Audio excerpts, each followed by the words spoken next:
great for rising. This is another part of the Dysfunction in the Black Community series. I have several parts I'm doing, and my hopes is that we will listen and discuss, find out why there's so much dysfunction. And there's a lot of good too in our community, don't get me wrong. But the fact that there's a lot of good doesn't cancel out the dysfunction.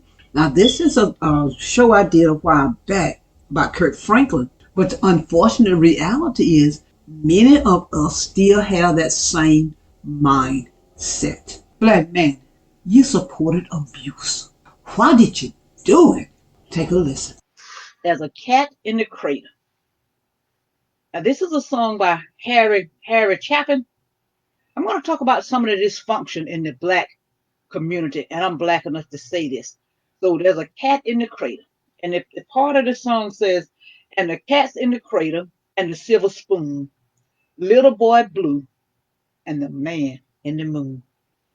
A cat in the crater. I'm going to talk about Kirk Franklin briefly here. Now, I didn't listen to the whole video and stuff. I wasn't interested, didn't care to.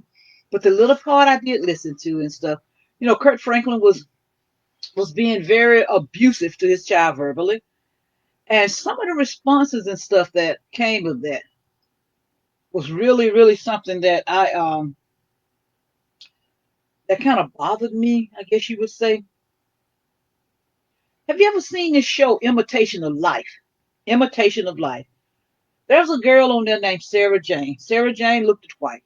She wanted to pass for white.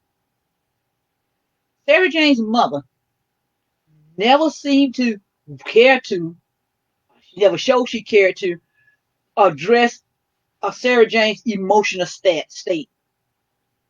Sarah Jane was in an emotional state. She looked white, sounded white. So she wanted the benefits. I don't even know so much that she wanted to be white. Was it that she wanted the benefits that came with being white?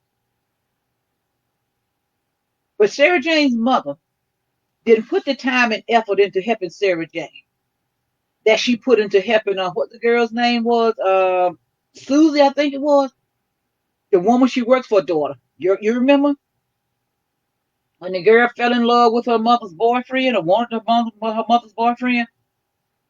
The lady was John on the spot.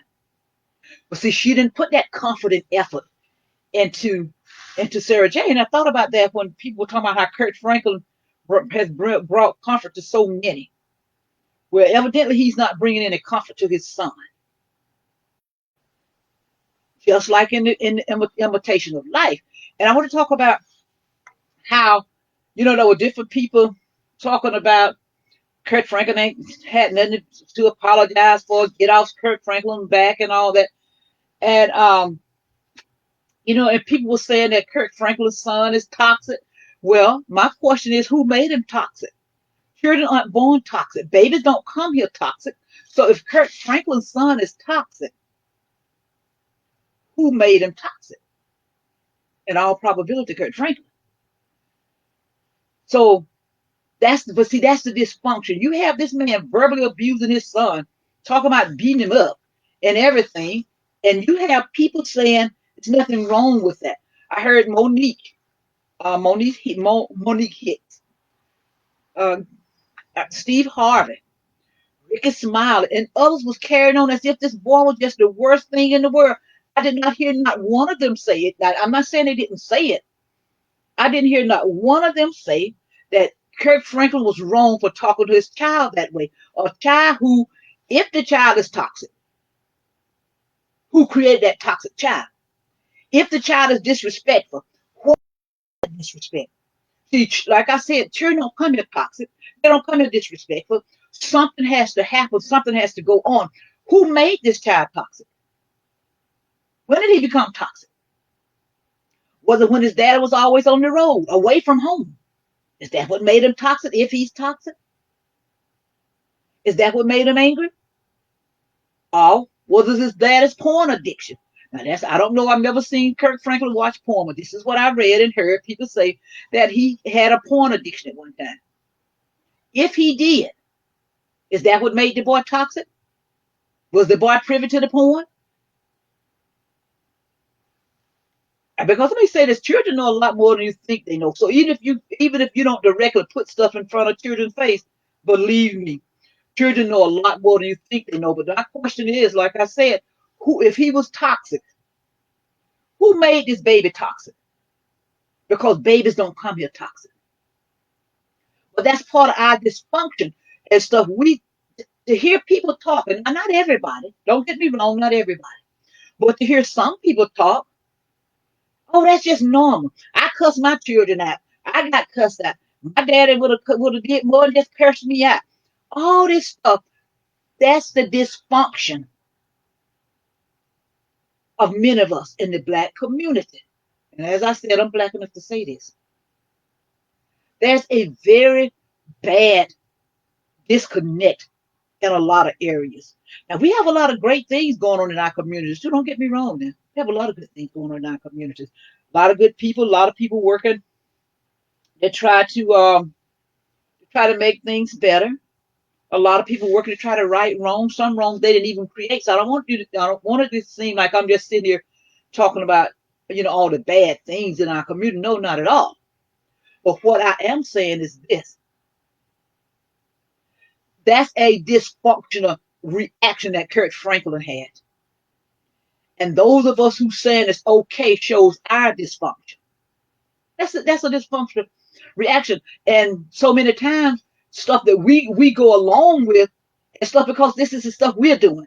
Well, as a matter of fact, they said it. Some of them said it. Well, I did that. I cursed mine out.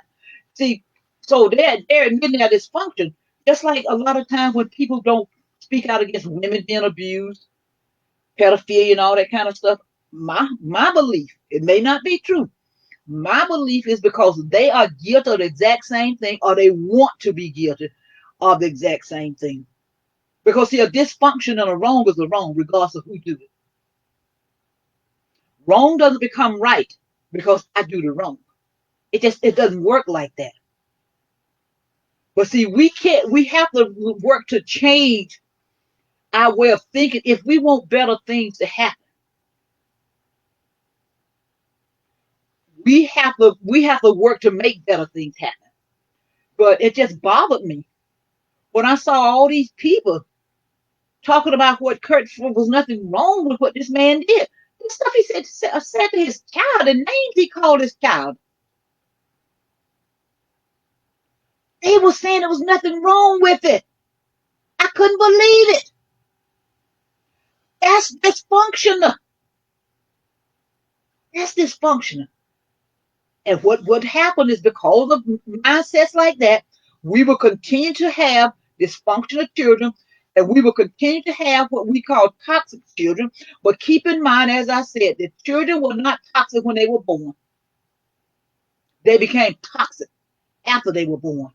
They became toxic after they came in contact with you. See, there's a cat in the cradle and the man in the moon. I'm gonna read a few of these verses, and then I'm gonna get back to finish up what I'm saying. I don't have much more time to do this. It says, "My child arrived just the other day. He came to the world in the usual way, but there were planes to catch and bills to pay. He learned to walk while I was away, and he was talking before I knew it. And as he grew, he'd say, 'I'm going to be like you, Dad. I'm going to be like you.' And the cat's in the cradle, and the silver moon, little boy blue, and the man in the moon. When you coming home, Dad, I don't know. I don't know when, but we'll get together then. You know, we'll have a good time. Did you notice that? There were planes to catch. Wasn't Kurt Franklin catching those planes? There were planes to catch. I'm sure he had bills to pay. But this man in Harry Chapin in this poem is saying, well, song is saying that his child learned to walk when he was away. He learned to talk when he was away. And when the boy would ask him, um, he said, no, he said, I'm going to be like you. He hadn't started asking him yet. And then the next one says, my son turned 10 just the other day. He said, thanks for the ball, Dad. Come on, let's play. Can you teach me to throw? I said, not today. I got a lot to do. He said, that's okay. You think maybe that's what happened? When Kirk Franklin's son would reach out to him, Dad, I need problems. I need help. Did you do this? Did you do that? You think maybe that's what happened? Or not today? Can you teach me to throw? I said, or not today. I got a lot to do, he said. The boy said, that's okay. And he walked away. But his smile never dimmed. It says, I'm gonna be like him. Yeah. I'm gonna be like him. And the cat's in the cradle. We get back to the fairy tale. And the cat's in the cradle and the silver spoon, little boy blue, and the man in the moon. When you coming home, Dad? I don't know when, but we'll get together then. We'll get together then. We'll have a good time then. Well, he came from college just the other day. So much like a man, I just had to say, son, I'm proud of you. Can you sit for a while? He shook his head, and they said with a smile, what I'd really like, Dad, is to borrow the car keys. See you later. Can I have them, please? And the cat's in the cradle, and the silver spoon, little boy blue, and the man in the moon. When you coming home, son? I don't know when, but we'll get together then, Dad. We'll have a good time then. I've long since retired. My son's moved away. I called him up the other day. I said, I'd like to see you if you don't mind. He said, I'd love to, Dad, if I can find the time. If I can find the time. You see, my new job's a hassle, and the kids have the flu. But it's sure nice talking to you. Dad, it's sure been nice talking to you. And as I hung up the phone, it occurred to me. He'd grown up just like me. My boy was just like me. And the cat's in the cradle, and the silver spoon, little boy blue, and the man in the moon. When you coming home, son? I don't know when, but we'll get together then, Dad. We'll get together then. You see, in this song, the cat's in the cradle, this man was willing to admit that his son turned out just like him. You see, the problem is so many of us we're not willing to admit that our children are a product of our creation. 99 and 44th, 100% of the time, our children are products of our creation. So if your son don't want to have time with you, if your son angry and upset with you, that comes from you. That comes from you. Oh, they just entitled. You doggone right he's entitled. He's entitled to the respect of his father. He's entitled for his father to spend time with him. He's entitled that his father nurture him. You are doggone right. He should have a sense of entitlement. Every child should have a sense of entitlement because they are entitled. They're entitled to be loved and taken care of. Not come second place to a career.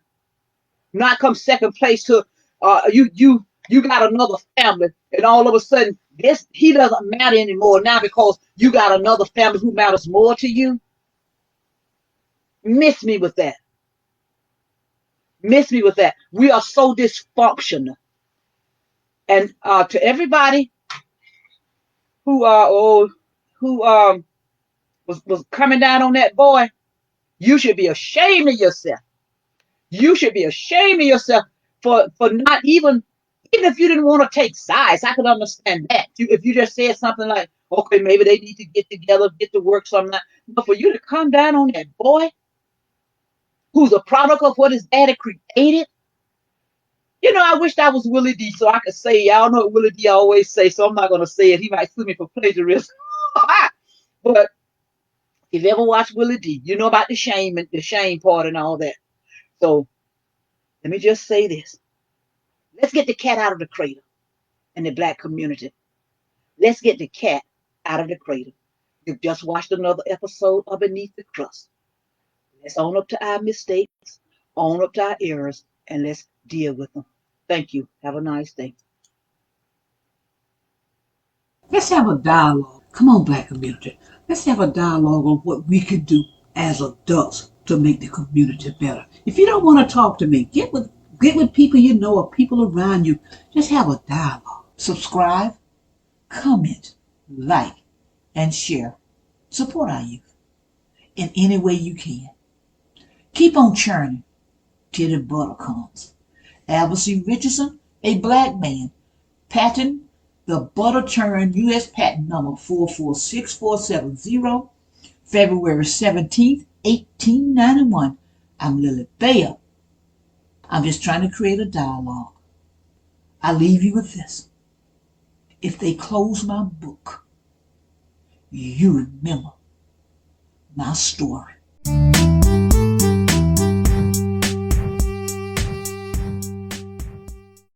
A Nat Turner Runner production. Lock and load. Lily Bayer. Be encouraged.